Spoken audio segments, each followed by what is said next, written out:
Hey, what's going on, guys? Saiyan here, back with another part to What If Goku trained like Saitama. Before we begin, make sure to subscribe. It's free and you can always change your mind later.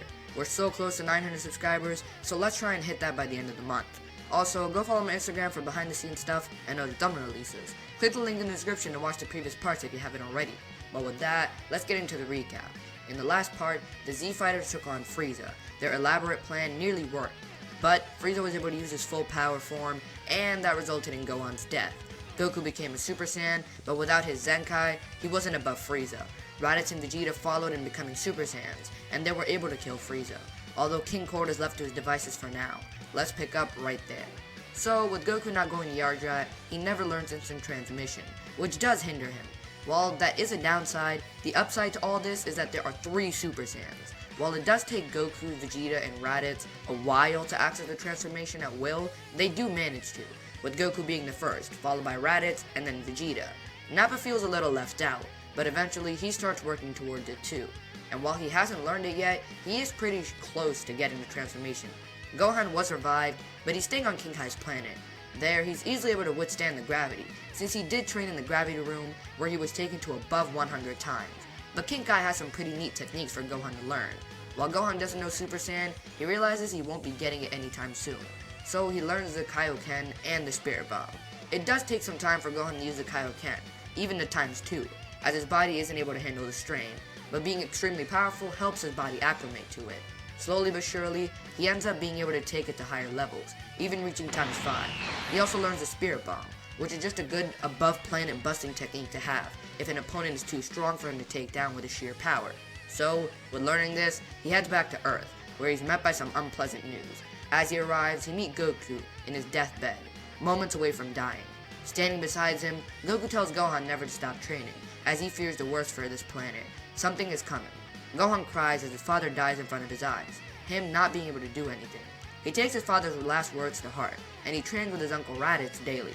The others slow down on their training, as Goku's death took a toll on everyone, except for Vegeta and Nappa, but they still had respect for the first Super Saiyan. Soon enough, everyone starts their training back up, or at least the Saiyans do. With their training continuing, everyone reaches new levels of power.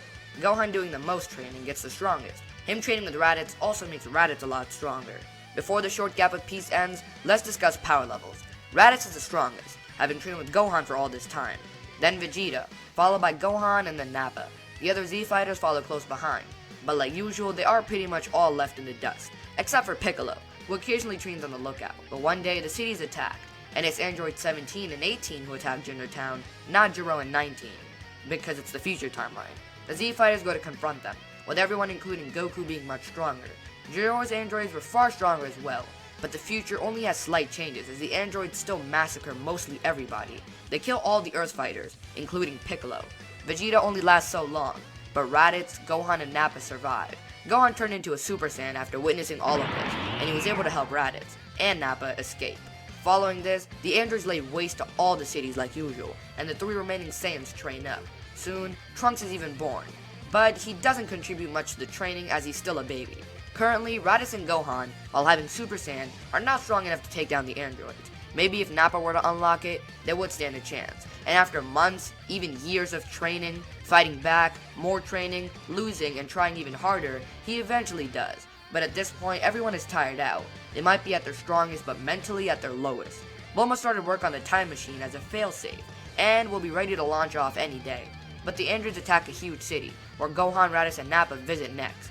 In this attempt, they try to take down one of the androids. Attacking 18, Gohan is able to push her away for a minute, while all 3 of them go all out attacking 17. He creates a barrier trying to protect himself, and Gohan gets stuck inside with him. But alone, Gohan isn't that much of a threat. 17 and he fight in a barrier, and 18 gets up attacking Nappa and Raditz. 18 gets the upper hand on the 2, blasting Raditz as Nappa is left alone to fight. But he too is not strong enough alone to battle her. Inside the barrier, Gohan is getting beat down, with nowhere to escape. That's when he has an idea. He remembers back to his training with King Kai, and he hears his faint voice inside of his head, saying Kaioken. Gohan shouts as he powers up further, on top of Super Saiyan. As a red aura surrounds his golden, he screams Super Kaioken. He shatters the barrier, landing a blow to 17, which sends him crashing through buildings and then some. 18 is then attacked by Gohan, as he tries to do the same to her, but that's when the 2 androids gang up on him. He is as strong as a Super Saiyan 2 in Super Kaioken, but is heavily strained and these androids are stronger. And after a while of back and forth, he falls out of Kaioken and is knocked away. The androids go to kill him, but Raditz jumps in front of the beam, taking the full force of it as he dies. Nappa watches this and can't do anything, except make his death worth it. He then uses a ginormous Bomber DX, which surrounds the androids as he carries Gohan back to Capsule Corp. After a couple weeks, both are mostly healed up, but Gohan is still more injured, so when Bulma brings up the time machine, Nappa's the one that agrees to go, although he too was heavily injured, and had to get a prosthetic arm. He uses the time machine, and as he heads to the past, he thinks about where it all went downhill, Kakarot's death. He arrives and doesn't hide his identity from anyone. I mean, it is pretty obvious. The time machine lands in front of the Saiyans training. He gives the heart medicine to Goku and tells his past self to get Super Saiyan faster, and as motivation, he powers up to it in front of him. Nappa then looks at Raditz and Vegeta, giving them both a bear hug before he heads back. He waves them goodbye. In the present, Goku and everyone have the warning of the androids, and are training a lot more. Nappa does end up unlocking Super Saiyan much earlier. They all then train together to get stronger, and when Gohan comes back, he strives towards the transformation as well. While not getting it just yet, the androids attack, and it's Jiro in 19 because it's the present. Yamcha gets stabbed, and then Goku fights with them, although he is much stronger and is able to defeat 19 before the heart virus strikes, but afterwards, Krillin carries him back. Nappa, Vegeta, Raditz, Gohan, Piccolo, Tien, and Yamcha surround Jiro, and this time around he has nowhere to go. Jiro is killed by Nappa, but this results in the androids not being awoken.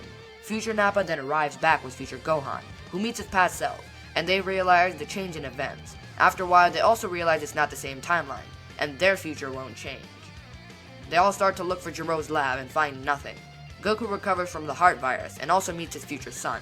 Kami calls Piccolo up to the lookout and mentions something strange and awful is coming, and then he talks about fusion. This shocks Piccolo, but he agrees. This results in them fusing, and Piccolo goes to the city to find empty clothes, and this time around, no trail. Future Nappa, Krillin, and Bulma find another time machine.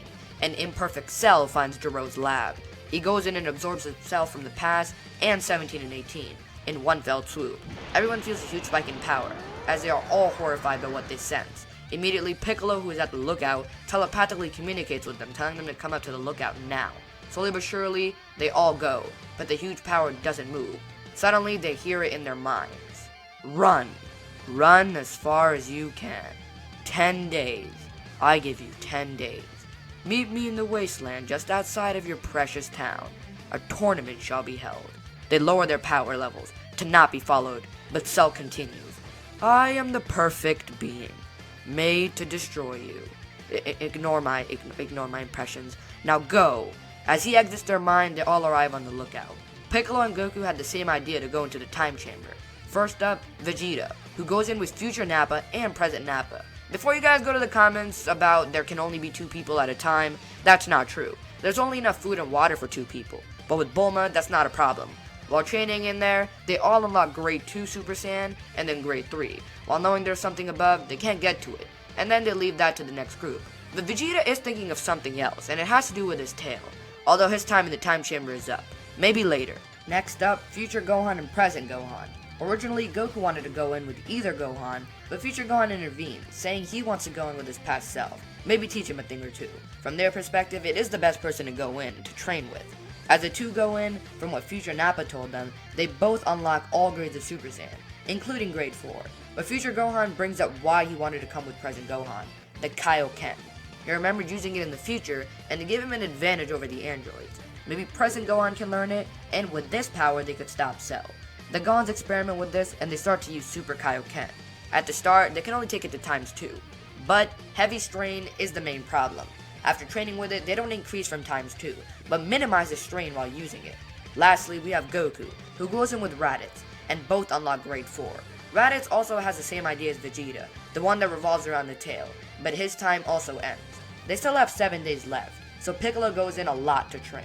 But both future Nappa and future Gohan assisted with present Gohan going to the future. Gohan is horrified by the destruction, but future Gohan says not to worry anymore, as they are more than enough to defeat the androids now. And surely, they are. They confront them and take both of them out with no problem. Afterwards, they head back to the past, and ask King Kai about where New Namek is. It's in the same spot in the present as it is in the future, so it would be good to know. While Goku doesn't have instant transmission, he plans to get a new Guardian after the Cell games. And sure enough, it comes around. As Cell enters her mind again, they all arrive. And it's almost like an armada of Super Saiyan. Nappa, Gohan, Goku, and Vegeta. Cell faces them down, saying, "Shall we?" But that's where we leave things off for right now. So what do you guys think about this part? Did you like what happened with future Nappa? What are Vegeta and Raditz thinking about their tails? How do you think Super Kaioken affects everything? And what do you think will happen in the next part? Leave any thoughts and suggestions down in the comments. I'll make sure to respond. But you need to make sure to like, subscribe, and hit the bell to be part of the Super Saiyan 4s. It's free and you can always change your mind later. I'm just really trying to hit 900 by the end of the month. But with that, thanks for watching, and I'll see you in the next one.